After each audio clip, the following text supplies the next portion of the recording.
India is a country particularly blessed with a very old tradition of highly refined and sophisticated classical arts.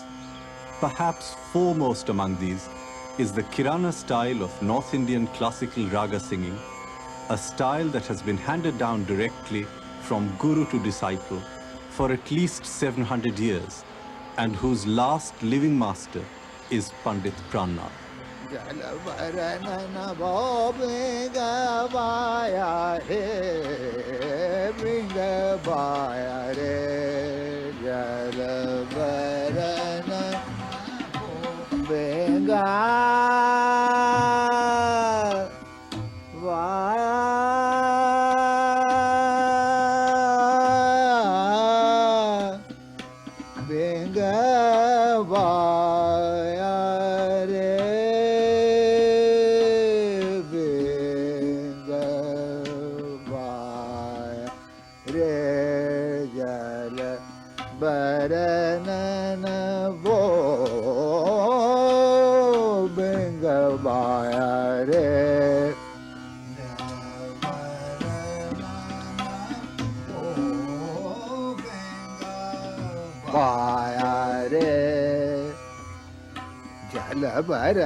Every old culture has its own way of looking at the universe and how it relates to mankind.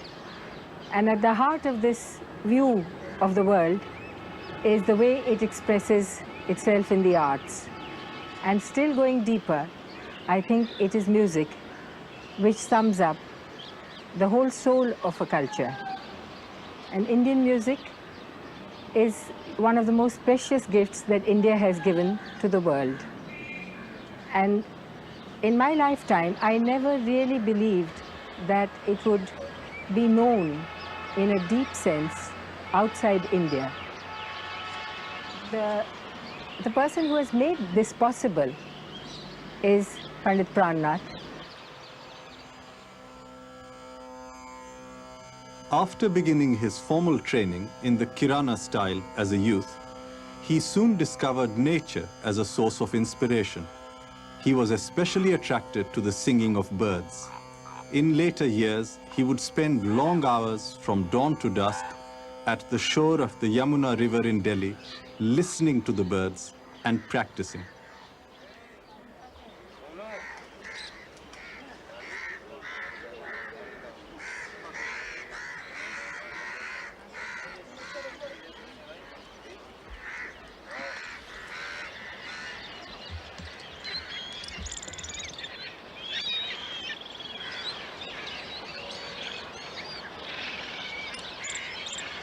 According to season, they change their tone. These things helped me a lot. And other bird, this is a nightingale. This is crow. He's changing his tone. Other is. So this is natural things, natural place. Lord's house, nobody's house. Practicing open places. Walls have a stuck feeling. Open place have a how much can fly ideas.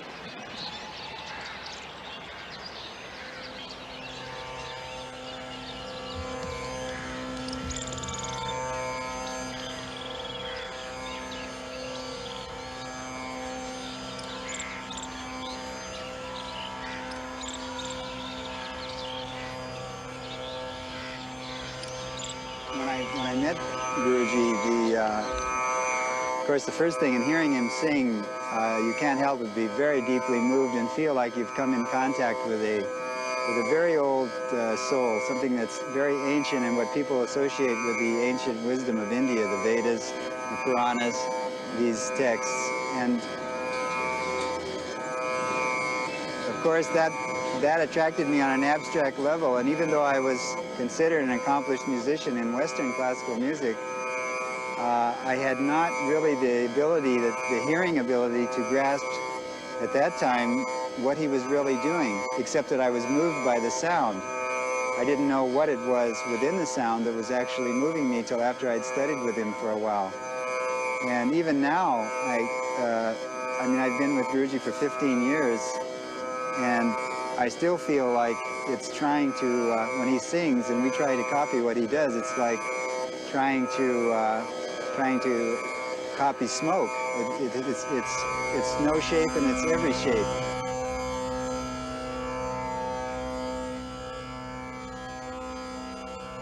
Pandith Pran Nath was born in 1918 in Lahore, now Pakistan. His parents were wealthy landowners who, although highly cultured, disapproved of a musical career for their son. At the age of 13, determined to become a musician, he was forced to leave home with nothing more than the coat on his back. For some time, he wandered about, hearing performances of the leading musicians of that period, eventually attaching himself as a student to Abdul Wahid Khan, the acknowledged master of Kirana singing at the time. For almost 20 years, Pran Nath attended his teacher like a household servant, waiting for the rare moments when he would be asked to bring his tambura and have a lesson.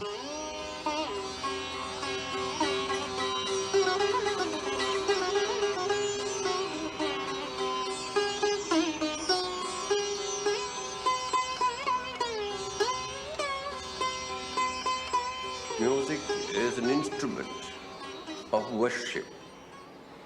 Music is part and parcel of the makeup of a human being, and its transmission becomes a sacred and important act in one's life. Now, quite understandably, the world over, I mean, it's not India alone. When Johann Sebastian Bach improvised on the organ in the little church in Leipzig, he was not really thinking of his salary at the end of the month, though everybody needs something to live on, but it's a kind of fulfillment, a creativity at the highest human level. And similarly, in India, only this process lasted until quite recently. That's a musician or a dancer. Bala Saraswati, for instance, was one of the few dancers who didn't dance for a check. Now, this kind of fulfillment is much more important than a profession, earning a living, to many people. And I would say there is an element of that quality in the life and work of Pran Nath. Raga is a living soul. Raga means living souls. Raga have a, from morning to next morning, raga cycle. And raga always in between the notes. Notes help to make the raga because like you are breathing, the body is a note, you suppose, and breath is a raga, moving. Every breath has a different feeling. So this is the meaning of raga.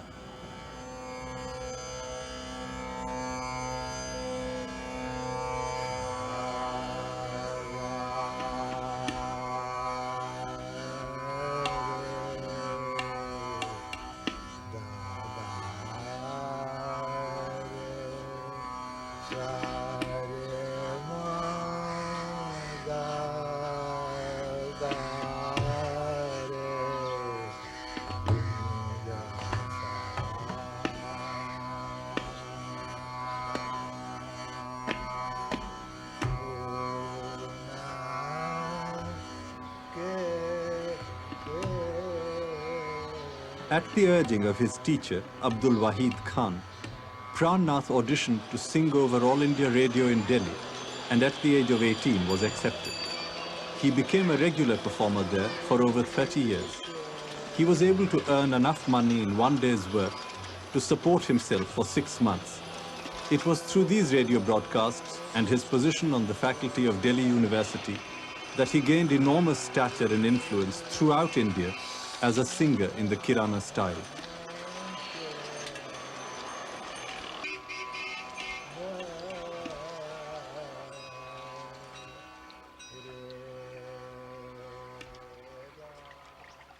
In 1947, on a trip to the holy city of Hardwar in North India, he met the late Swami Narayan Giri, who became his spiritual teacher.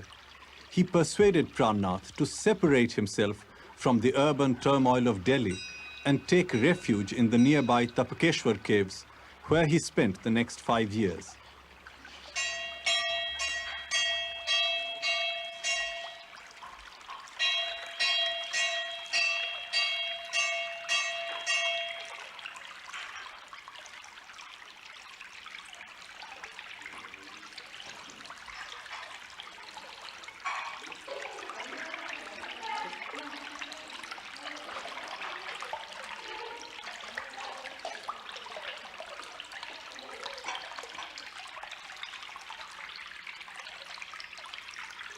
ये कैसे है? आपको कमजोर हो गया है? हैं?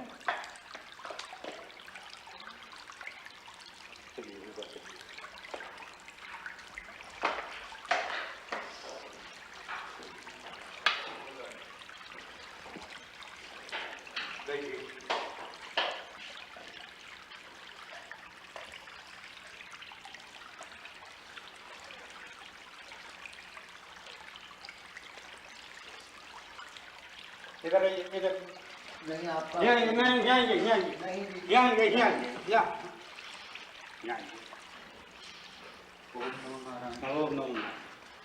शरीर बहुत कमजोर हो गया। ऐसा ही है, सब दिन हो उतना एक समान।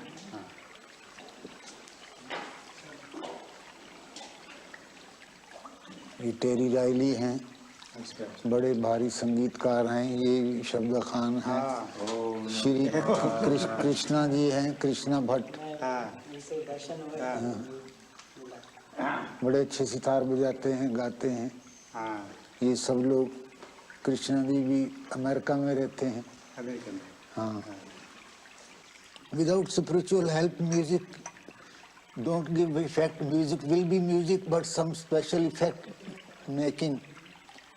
Spiritual help need to the musician. Saints always, आप बताएं, स्वामी को भगवान कृष्ण ने कहा कि वो श्लोक इनको बोल के बताइए कि मैं योगी के हृदय में नहीं हूँ, भक्तों के जो गायन करते हैं वहाँ हूँ मैं।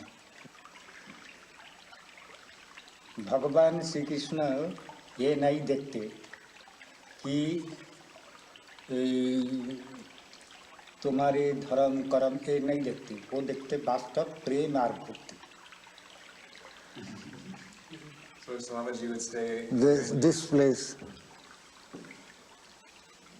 Where did you practice here too?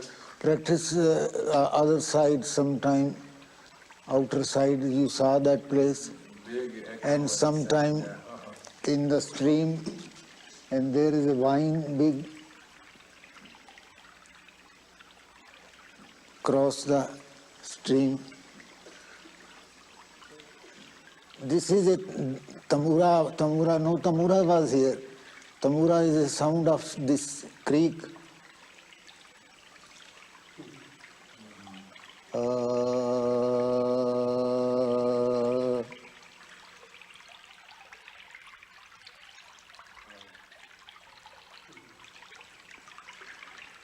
बस संत लोगों की कृपा है।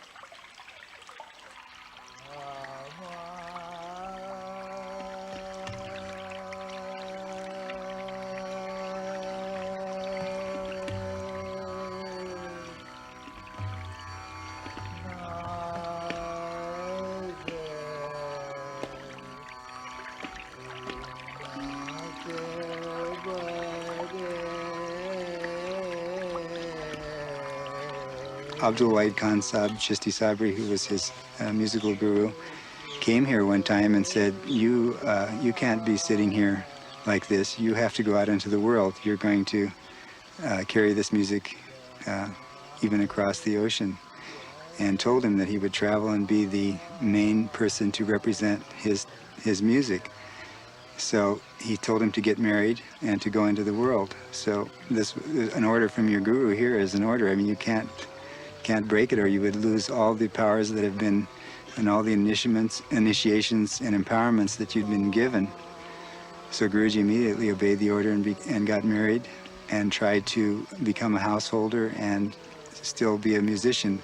But he's always lived as a sadhu, like he lived here in Tapkeshwar. He's always, since I've known him, lived out of a suitcase. He's never had a place to hang his hat that's permanent. He lives in one, and everybody, the whole world is his. Everyone, all his students, all of us are his, equally his. And that's what a sadhu is. That means that everyone and no one is your very own.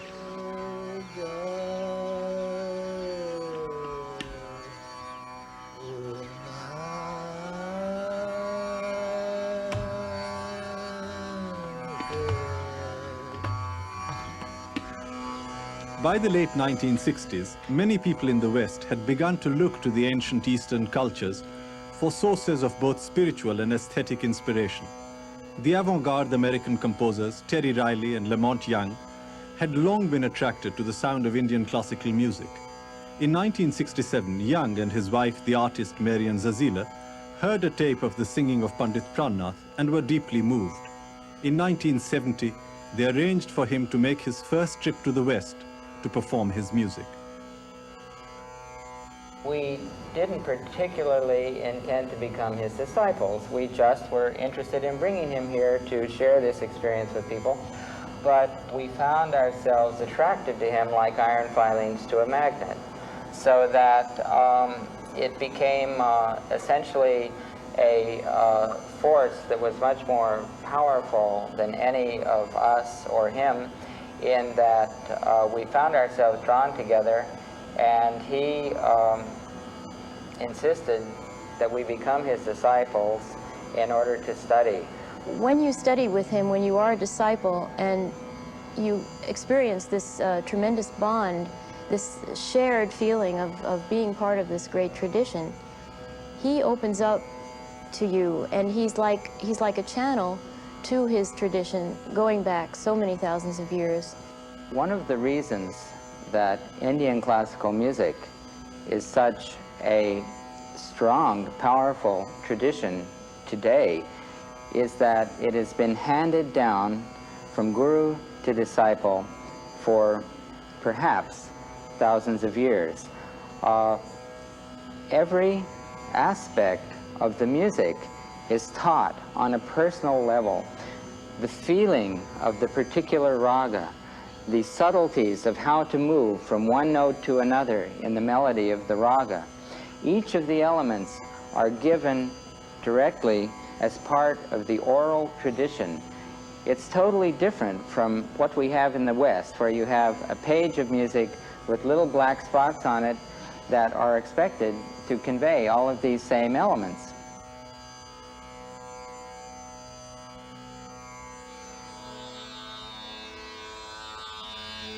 This is a great raga, but take time to understand. Sa re re sa re ga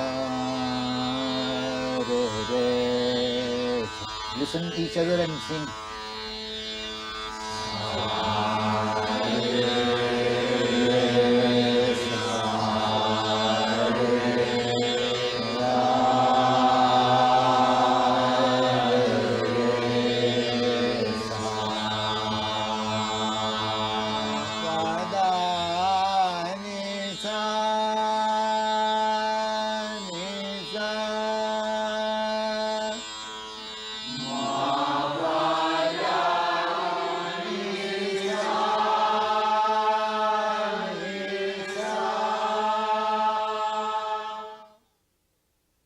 I think Pran Nath's impact, the fact that he hasn't been well known has almost allowed him to have a broader impact. because I think that Ravi Shankar and Ali Akbar Khan, to a certain extent, by becoming so involved in America and in American music and in the whole sort of American commercial process, they really almost became a part of our music, and we know what to expect from them, and we know what they can do very, very well, and we know what we're going to hear pretty much. But with Pran Nath, it's possible to hear all sorts of different things, because Pran Nath is really concerned with preserving a very, very old tradition, and he's very, very concerned with the whole idea of musical purity and of the purity of being exactly in tune. Surdas की लज्जा राखो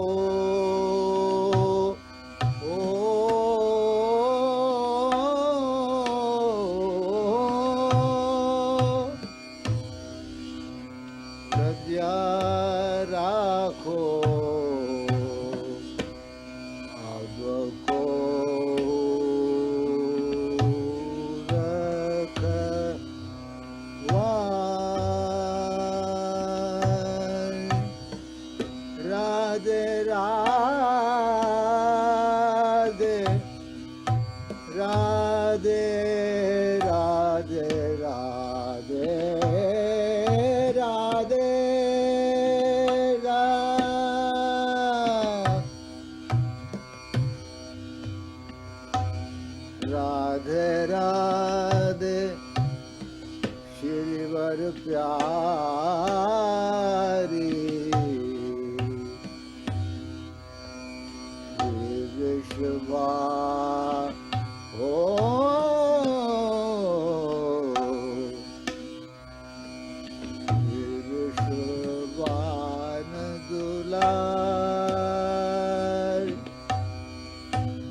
शरण तक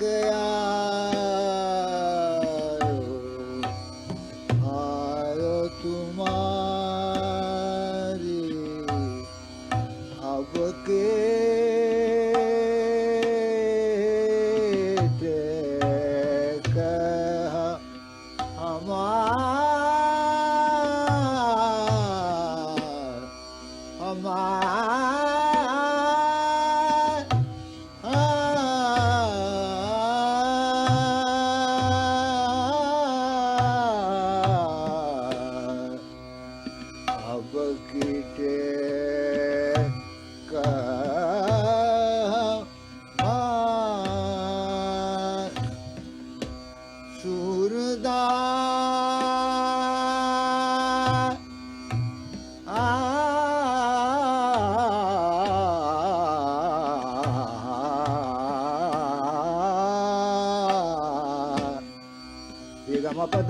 पमगरे गम पद नि धनि धरे धनि धनि धनि द पद गम प गम मगे गए धरे धनि गा अब की टेक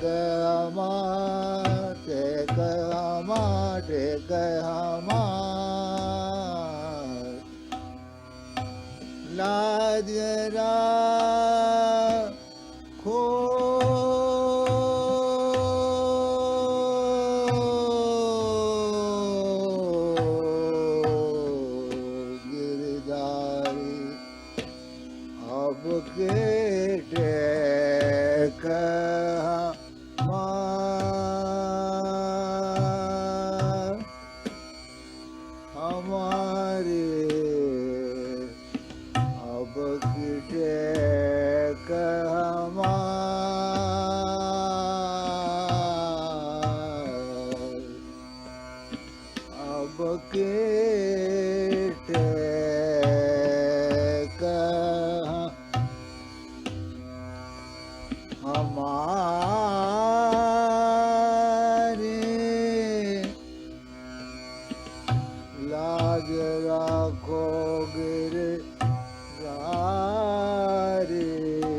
राख द्रौपद के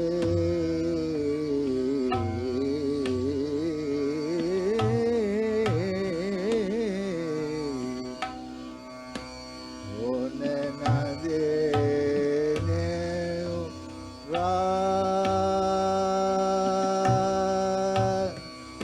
हो गए चित चित दो बुझ साके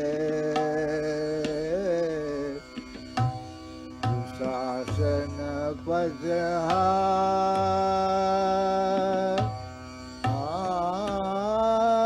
पजहारे अब गेट गहमार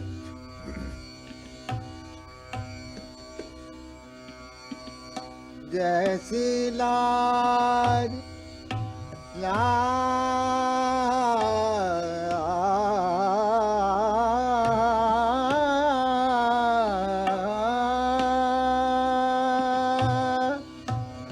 ओ जैसे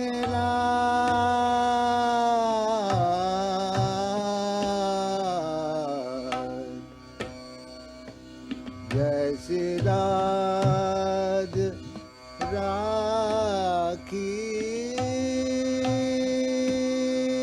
द्रौपद के होने न देने होने